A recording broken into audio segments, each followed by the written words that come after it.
We're in Manasquan Inlet, Point Pleasant, New Jersey. We've got a set of remanufactured 200 EFIs we did 5 to 6 years ago. This is kind of the infamous inlet. It's really rough today, so we're not going out.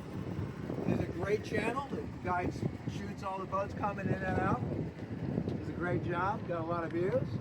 But he's never on a boat that I noticed. There it is in here.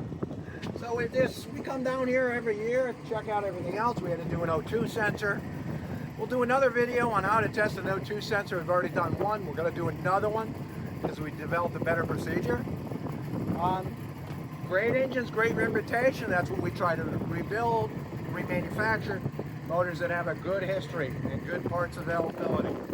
So we will get another 5, 10, 20 years on these things.